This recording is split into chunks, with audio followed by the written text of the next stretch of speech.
TP. ചന്ദ്രശേഖരനെ 51 വെട്ടുവെട്ടിക്കൊന്നവരുടെ പ്രത്യയശാസ്ത്രത്തെ വടകരയുടെ മണ്ണിൽ തോൽപ്പിക്കണം. വടകരയുടെ ടീച്ചറമ്മ ശൈലജ ടീച്ചറല്ല, ടി.പി.യുടെ അമ്മ പത്മിനി അമ്മയാണ്. വടകരയിൽ മനുഷ്യത്വം വറ്റാത്തവരുടെ വോട്ട് ലഭിക്കുക UDF-നായിരിക്കും. മുരളിക്ക് പകരം വടകരയിൽ മത്സരത്തിനിറങ്ങിയ ഷാഫി പറമ്പിൽ CPM-ന്റെ കൊലപാതക രാഷ്ട്രീയത്തിനെതിരെ ആഞ്ഞടിച്ചുകൊണ്ടാണ് പ്രചാരണത്തിന് തുടക്കമിട്ടിരിക്കുന്നത്.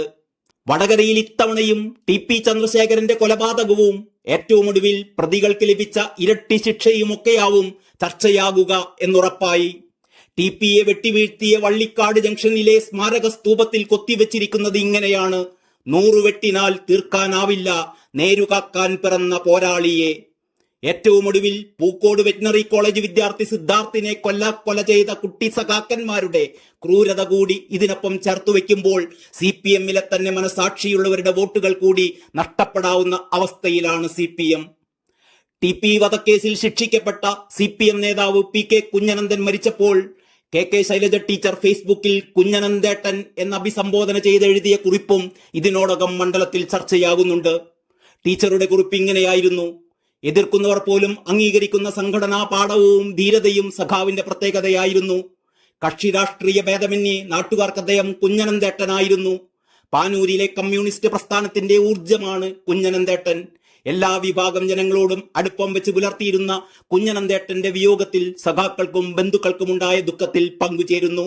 ഇങ്ങനെയാണ് ശൈലജ ടീച്ചർ എഴുതിയിരുന്നത്. ടി.പി.യുടെ കൊലപാതകികൾക്കൊപ്പമാണ് താനെന്ന് ഇപ്പോഴും പ്രഖ്യാപിച്ച് മത്സരത്തിനിറങ്ങിയ ശൈലജ ടീച്ചർക്കെതിരെ കോവിഡ് കാലത്തെ PP കിറ്റ് ആരോപണവും ഡെമോക്രസിന്റെ വാളുപോലെ തൂങ്ങിക്കിടക്കുന്നുണ്ട്. പക്ഷേ ഇതെല്ലാം പ്രതിരോധിക്കാൻ കഴിഞ്ഞ മന്ത്രിസഭയിലെ ആരോഗ്യമന്ത്രി എന്ന നിലക്കുള്ള മികവ് അവരെ സഹായിക്കുമെന്നാണ് CPM കരുതുന്നത്. കഴിഞ്ഞ നിയമസഭാ തിരഞ്ഞെടുപ്പിൽ ഏറ്റവും വലിയ ഭൂരിപക്ഷത്തോടെ ജയിച്ചയാളാണ്. അവരുടെ മണ്ഡലമായ മട്ടന്നൂർ വടകര പാർലമെന്റ് മണ്ഡലത്തിലുമാണ്. ഇതൊക്കെയാണ് CPM-ന്റെ പ്രതീക്ഷ. പക്ഷെ ഒന്ന് മനസ്സിലാക്കണം, വടകരയിൽ UDF സ്ഥാനാർത്ഥികൾ കാലങ്ങളായി വിജയിച്ചു വന്നിരുന്നത് കോൺഗ്രസിന്റെയോ ലീഗിന്റെയോ വോട്ട് കൊണ്ട് മാത്രമല്ല, CPM-ന്റെ വോട്ട് കൊണ്ട് കൂടിയാണ്. കൊലപാതക രാഷ്ട്രീയത്തോടുള്ള വിയോജിപ്പ് കൊണ്ട് മാത്രം CPM-ന് വോട്ട് ചെയ്യാത്ത CPM-കാരുള്ള നാടാണ് വടകര. K.K. ശൈലജ വടകരയിൽ ഒരു ചലനവും ഉണ്ടാക്കില്ല എന്ന് മാത്രമല്ല, വളരെ ദയനീയമായ പരാജയമായിരിക്കും ശൈലജ ടീച്ചർക്ക് നേരിടേണ്ടി വരിക എന്ന് K.K. രമ MLA പറയുന്നു. ഞങ്ങൾക്ക് ശൈലജ ടീച്ചർ വരുന്നത് കൊണ്ടൊന്നും ഒരു പ്രശ്നവുമില്ല. ഏത് സ്ഥാനാർത്ഥിയാണെങ്കിലും ഞങ്ങൾക്കൊരുപോലെയാണ്. പരാജയപ്പെടാനുള്ള എല്ലാ കാരണങ്ങളും അവിടെയുണ്ട്. CPM-നകത്തെ നിഷേധ വോട്ടുകൾ നേടിയാണ് കഴിഞ്ഞ 3 തിരഞ്ഞെടുപ്പുകളിൽ കോൺഗ്രസ് സ്ഥാനാർത്ഥികൾ വിജയിച്ചത്. ശൈലജ ടീച്ചർ വന്നാൽ അത്തരം വോട്ടുകളുടെ ഒഴുക്ക് തടയാനാകുമോ? രമ ചോദിക്കുന്നു. വ്യക്തിയല്ലല്ലോ കാര്യം. വ്യക്തി മാറുന്നതുകൊണ്ട് പാർട്ടിയുടെ നയത്തിലോ നിലപാടുകളിലോ മാറ്റമുണ്ടാകില്ല. നിഷേധ വോട്ടുണ്ടാവുന്നത് വ്യക്തികൾക്കെതിരെയല്ലല്ലോ, പാർട്ടിക്കെതിരായല്ലേ, പാർട്ടിയുടെ നയങ്ങൾക്കെതിരായല്ലേ, പ്രവർത്തനങ്ങൾക്കെതിരായല്ലേ. ദുഷിച്ചു നാറിയ ഈ ഭരണത്തിനെതിരായാണ് ജനങ്ങൾ മുഴുവൻ ചിന്തിച്ചുകൊണ്ടിരിക്കുന്നത്. അപ്പോൾ ഒരു വ്യക്തി മാറി മറ്റൊരാൾ വന്നതുകൊണ്ട് എന്ത് വ്യത്യാസമാണ് ഉണ്ടാകാൻ പോകുന്നത്? ശൈലജ ടീച്ചറും ഈ പാർട്ടിയുടെ വക്താവല്ലേ? ഈ പാർട്ടി ചെയ്യുന്ന എല്ലാ കൊള്ളരുതായ്മകളെയും ന്യായീകരിച്ചു കൊണ്ടിരിക്കുന്ന ആളല്ലേ ശൈലജ ടീച്ചറും? പിന്നെ വ്യക്തി മാറിയത് കൊണ്ട് എന്ത് ഗുണമാണ് ഉണ്ടാകാൻ പോകുന്നത്? ടീച്ചർ വന്നു കഴിഞ്ഞാൽ ആകെ തകിടം മറിയും, ആകെ ഇളകി മറിയും എന്നൊക്കെയുള്ള ചില ധാരണകൾ, അതിലൊന്നും ഒരർത്ഥവുമില്ല. സ്ഥാനാർത്ഥികൾക്ക് വ്യക്തിപരമായ പ്രാധാന്യമില്ല എന്നല്ല പറയുന്നത്. പക്ഷേ CPM-ൽ അങ്ങനെയല്ല. CPM-ൽ പാർട്ടി നയങ്ങൾ നടപ്പാക്കുന്ന പാർട്ടിയുടെ വക്താക്കൾ മാത്രമാണ് CPM സ്ഥാനാർത്ഥികൾ. ടി.പി.യുടെ കൊലപാതകത്തിലൊക്കെ പാർട്ടിക്കെതിരെ എന്തെങ്കിലും സംസാരിച്ചയാളാണോ ടീച്ചർ? കുഞ്ഞനന്തനെ ഉൾപ്പെടെ ന്യായീകരിച്ച് സംസാരിച്ചയാളല്ലേ? എനിക്കെതിരെ എന്തെല്ലാം തരത്തിലുള്ള സൈബർ ആക്രമണങ്ങൾ ഉണ്ടായിട്ടും നിഷ്പക്ഷമായി അതിനെക്കുറിച്ച് സംസാരിക്കാൻ പോലും ടീച്ചർക്ക് സാധിച്ചിട്ടില്ലല്ലോ. പിന്നെങ്ങനെയാണ് ടീച്ചറിലേക്ക് സ്ത്രീ വോട്ടുകൾ മറിയും എന്ന നിഗമനത്തിലേക്കൊക്കെ എത്തുക? K.K. രമ ഇത്രയും പറഞ്ഞു നിർത്തുമ്പോൾ എതിർ സ്ഥാനാർത്ഥികളെ ഒരിക്കലും കുറച്ചു കാണുന്നില്ല എന്നും അവിടെ ഉയർത്തുന്ന രാഷ്ട്രീയത്തിനും നിലപാടുകൾക്കുമാണ് പ്രസക്തി എന്നുമാണ് ഷാഫി പറമ്പിൽ പറയുന്നത്. സ്ഥാനാർത്ഥികളുടെ ശക്തിക്കും ദൗർബല്യത്തിനും ഒന്നുമല്ല, ഉയർത്തിപ്പിടിക്കുന്ന ആശയത്തിനും ആത്മാർത്ഥതയ്ക്കുമൊപ്പമാണ് ജനങ്ങൾ നിൽക്കുക. ഇങ്ങനെ നിലപാടു തറയിൽ ഉറുമി ചുഴറ്റി K.K. ശൈലജയും ഷാഫി പറമ്പിലും പൊരിഞ്ഞ അംഗത്തിന് കോപ്പുകൂട്ടുമ്പോൾ BJP സ്ഥാനാർത്ഥി CR പ്രഫുൽ കൃഷ്ണയ്ക്ക് കാഴ്ചക്കാരന്റെ റോൾ മാത്രമേ ഇവിടെയുള്ളൂ. കഴിഞ്ഞ തവണ ഓരോ സ്ഥാനാർത്ഥിയും നേടിയ വോട്ടുകളും വോട്ടിംഗ് ശതമാനവും കാണുമ്പോൾ നമുക്കത് ബോധ്യമാകും.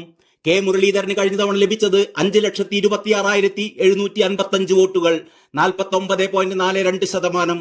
CPM-ലെ P. ജയരാജന് ലഭിച്ചത് 4,42,092 വോട്ടുകൾ, 41.47%. BJPയിലെ അഡ്വക്കേറ്റ് VK സജീവന് 80,122 വോട്ടുകൾ മാത്രം, 7.52%.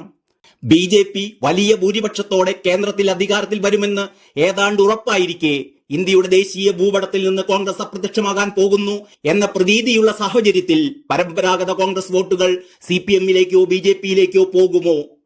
അങ്ങനെ പോവുകയാണെങ്കിൽ തന്നെ എത്ര ശതമാനം എന്നതാണ് ഇപ്പോൾ ഉയരുന്ന ഒരു ചോദ്യം. മറ്റൊന്ന്, പിണറായി സർക്കാരിന്റെ പ്രവർത്തനങ്ങൾ കൂടി ഈ തിരഞ്ഞെടുപ്പിൽ വിലയിരുത്തപ്പെടും എന്നുള്ളതാണ്. CPMന്റെ സ്ഥാനാർത്ഥികൾ എത്ര മികവുള്ളവരാണെങ്കിലും അവരെ മോശക്കാരിൽ മോശക്കാരനാക്കാൻ ഈ സർക്കാരിന്റെ പ്രവർത്തനങ്ങൾ ധാരാളമാണ്.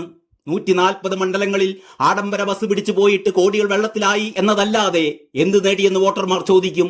140 മണ്ഡലങ്ങളിൽ പോയിട്ടും വന്യമൃഗഭീഷണി പോലും കണ്ടെത്തിയില്ല, പരിഹാരമായില്ല. മാവേലി സ്റ്റോറുകളിൽ ഷെൽഫ് കാലിയാണ്. 7 മാസമായി ക്ഷേമ പെൻഷനുകൾ മുടങ്ങിക്കിടക്കുന്നു. 11 മാസമായി നിർമ്മാണ തൊഴിലാളി ക്ഷേമനിധി പെൻഷൻ കൊടുത്തിട്ടില്ല. നെൽകൃഷിക്കാർക്ക് ഇനിയും പൈസ കൊടുത്തിട്ടില്ല. കരുവന്നൂർ ബാങ്ക് തട്ടിപ്പ് മുതൽ മാസപ്പടി വിവാദം വരെ. പിന്നെ വിലക്കയറ്റം. ക്ഷാമബത്ത കൊടുക്കാൻ കഴിയുന്നില്ല. സുപ്രീം കോടതിയിൽ കേസ് കൊടുത്തിരിക്കുകയാണ് കടമെടുക്കാൻ. ഞങ്ങളെ കൂടുതൽ കടക്കണിയിലാക്കൂ എന്നാണ് ഇപ്പോഴത്തെ ആവശ്യം. ഇതൊക്കെയും ഓരോ മണ്ഡലത്തിലും എന്ന പോലെ വടകരയിലും പ്രതിഫലിക്കും. ഇത്രയുമാണ് ആദ്യഘട്ടത്തിൽ വടകരയിൽ നിന്ന് ലഭിക്കുന്ന സൂചനകൾ. നന്ദി, നമസ്കാരം.